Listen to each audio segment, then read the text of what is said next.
మా సమన్వయకర్త రంగయ్య గారి నాపైన చూయించిన కొన్ని నిర్లక్ష్యమైన సందర్భాల్లో నేను బాధపడ్డా. అదే విషయంగా దానికి ఆయన సరిదిద్దుకునే విషయంలో నన్ను 2 రోజులు నోటిఫికేషన్ వచ్చిన తర్వాత 2 రోజుల కింద పిలిచి నీ సస్పెన్షన్ రివోక్ చేస్తున్నాను అని చెప్తే నేను ఒకటే అడిగా, నన్ను ఎందుకు సస్పెండ్ చేశారు అంటే, ఆ రోజు నిన్ను చూసి ఇంకా చాలామంది ఎమ్మెల్యే గారి దగ్గరికి వెళ్తున్నారు, ఆ విషయంలో ఎవరిపైన చర్యలు తీసుకోవాలి కాబట్టి నీపైన చర్యలు తీసుకున్నాను, ఆ విషయంగా నీ మీద చర్యలు తీసుకోవాల్సి వచ్చింది, అది రివోక్ చేస్తున్నాను, ఇప్పుడు పార్టీకి మీ అవసరం ఉంది, మీరు దయచేసి నాకు సహకరించండి అని చెప్పాడు. నేను అదేవిధంగా సరే అని చెప్పి ముందుకు వచ్చాను. ఇది జరిగి 2-3 రోజుల కింద అయినా నిన్న మధ్యాహ్నం ఆయనకు దాదాపు ఒక 3 ప్రతిపాదనలు 4-5 సార్లు ప్రతిపాదించాను. కానీ ఆ ప్రతిపాదనలు ఏవి ఆయన నిర్లక్ష్యం అంటే పట్టించుకోకుండా నిర్లక్ష్యం వహిస్తూ ఆయన చూపిన ధోరణికి నిరసించి ఈరోజు నేను పార్టీకి రాజీనామా చేసి ఎమ్మెల్యే గారి ఆధ్వర్యంలో ఇక్కడ నేను హాజరయ్యాను. ఈ పార్టీలో చేరుతూ నేను చెప్పదలుచుకున్నది ఏమి అంటే, నేను పార్టీకి ఏ విధంగా ద్రోహం చేసింటే మీరు ఈరోజు నా రివోక్ చేయాల్సిన పనిలే. నేను ఈ రోజు వరకు కూడా అంటే ఈ క్షణం అంటే ఈరోజు మధ్యాహ్నం వరకు కూడా నేను ఎమ్మెల్యే గారికి ఎటువంటి అందుబాటులో లేను, ఎటువంటి లబ్ధి పొందలేదు. కేవలం ఈరోజు కూడా నేను నా యొక్క ఉనికిని చాటుకొని నా యొక్క నిబద్ధతను చాటుకునే కోసమే అని తెలియజేయాలనే ఉద్దేశంతోనే ఇక్కడ నేను చేరుతున్నాను. దట్టు ఎమ్మెల్యే గారు కొత్తగా కళ్యాణదుర్గంకి వచ్చినా కానీ ఆయన యొక్క అభివృద్ధి ధోరణి, మంచి చెడ్డ పరిపాలన, మంచి చెడ్డ చూస్తున్నాము.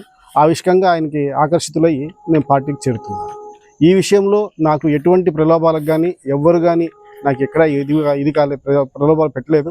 కేవలం నా యొక్క బాధను వ్యక్తం చేయడానికి మాత్రమే ఇక్కడ నేను చేరుతున్నాను. దట్టు ఎమ్మెల్యే గారి యొక్క అభివృద్ధి కార్యక్రమాలు కళ్యాణదుర్గం మున్సిపాలిటీలో చురుకుగా జరుగుతున్నాయి.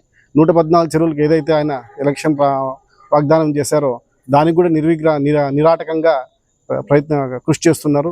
అది కూడా సాకారం అవుతే మన కళ్యాణదుర్గం నియోజకవర్గం మన రాయలసీమనే కాదు ఆంధ్రప్రదేశ్లో మొత్తమే హార్టికల్చర్ హబ్గా తయారయ్యి ఈయన ఆధ్వర్యంలో కొన్ని పరిశ్రమలు మంచి చెడ్డ రావడానికి కృషి చేసి మన యొక్క కళ్యాణదుర్గం అనంతపురం జిల్లాలో కళ్యాణదుర్గంని, ఆంధ్ర రాష్ట్రంలో కళ్యాణదుర్గంని ప్రత్యేకంగా చూపించే దానికి కృషి చేయాలని ఎమ్మెల్యే గారికి సవినయంగా కోరుతున్నాను. సార్ నేను ఎవ్వరికి వాస్తవంగా అంటే 1 ఇయర్ నుంచి నన్ను 1 ఇయర్ బ్యాక్ సస్పెండ్ చేశాడు. ఈ 1 ఇయర్ ఈ సంవత్సర కాలంలో నేను కళ్యాణదుర్గంలో పార్టీ కార్యక్రమాల్లో పాల్గొనలేకపోయినా రాష్ట్ర కార్యక్రమాలు, జిల్లా కార్యక్రమాల్లో నేను పాల్గొన్నాను. కేవలం నాకు రంగయ్యకు ఉన్న వ్యక్తిగత ద్వేషం వల్ల పార్టీకి నష్టం కాకూడదని ఈ రోజు వరకు నోరు విప్పలే. ఈరోజు ఎందుకు నోరు విప్పుతున్నానంటే, నేను సస్పెండ్ అయిన తర్వాత నేను ఏం మాట్లాడినా అది దాన్ని ఖండించడానికే ఉంటుంది. కానీ ఈరోజు ఆయన ఎప్పుడైతే రివోక్ చేశాడో ఇప్పుడు నేను మాట్లాడుతున్నాను. దీన్ని కేవలం నా యొక్క నిబద్ధతకు నేను విధించుకొని అంటే 1 సంవత్సరం పాటు మౌనం వహించా. ఏ విధంగా అంటే ఎమ్మెల్యేగా కేవలం దానికి చూపించిన ఇన్సిడెంట్ కూడా ఏమంటే, ఎమ్మెల్యే గారు 3 నెలల తర్వాత మా మున్సిపాలిటీ ఆఫీస్కి సమావేశానికి వచ్చాడు. ఆ రోజు మేము ఒక మున్సిపల్ ఉపాధ్యక్షులుగా మున్సిపల్ చైర్మన్, వైస్ చైర్మన్గా ఆయన గౌరవించాల్సిన సంస్కారం నాకు ఉంది కాబట్టి నేను ఆయనకు సన్మానం చేశాను, అంటే శాల్వా కప్పాను. దానిని నెవనుగా చెప్పి నన్ను సస్పెండ్ చేశాడు. కానీ కష్టపడ్డ కార్యకర్తల్ని ఎవరైనా హింసిస్తే ఇదే విధంగా నాయకులు ఎదుర్కోవాల్సి వస్తుంది. కానీ ఎమ్మెల్యే గారు ప్రత్యేకించి కళ్యాణదుర్గంలో ఆయన కష్టపడిన వాళ్ళకి అందరికీ మంచి చెడ్డ అన్నీ బాగా చేస్తూ అభివృద్ధి చేస్తూ ఉన్నాడన్న ఉద్దేశంతోనే నేను ఆయన పిలవగానే నేను ఇక్కడికి వచ్చాను. యాక్సిడెంట్ నాకు మే 22వ తారీఖు యాక్సిడెంట్ అయిన రోజు,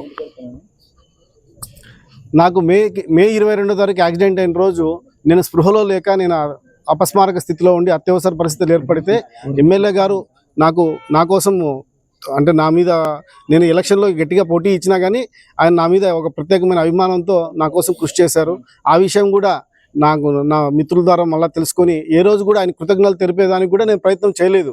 ఎందుకంటే దానికి మళ్ళీ ఇంకొక ఆన్సర్ చూపించి మళ్ళీ ఇంకేదైనా చేస్తారన్న ఉద్దేశంతో ఆ ఉద్దేశంగా నేను దయచేసి చెప్తా ఉండేది ఏమంటే, పార్టీ కార్యకర్తలు కానీ తెలుగుదేశం కార్యకర్తలు మంచి నాయకత్వంతో మల్లేని సురేందర్ బాబు గారి నాయకత్వంలో ముందుకెళ్ళి కళ్యాణదుర్గం అభివృద్ధిని, నియోజకవర్గ అభివృద్ధిని కాంక్షించి ముందుకెళ్లాలని మరి కోరుచున్నాను. ఎస్ అండి, అవునండి సార్. రంగయ్య గారి వల్ల నేను బాగా బాధపడ్డాను. పార్టీ మీద నేను వ్యక్తిగతంగా ఎటువంటి మాటలు ఈ సందర్భంలో చేయదలుచుకోలేదు. కేవలం రంగయ్య వల్లే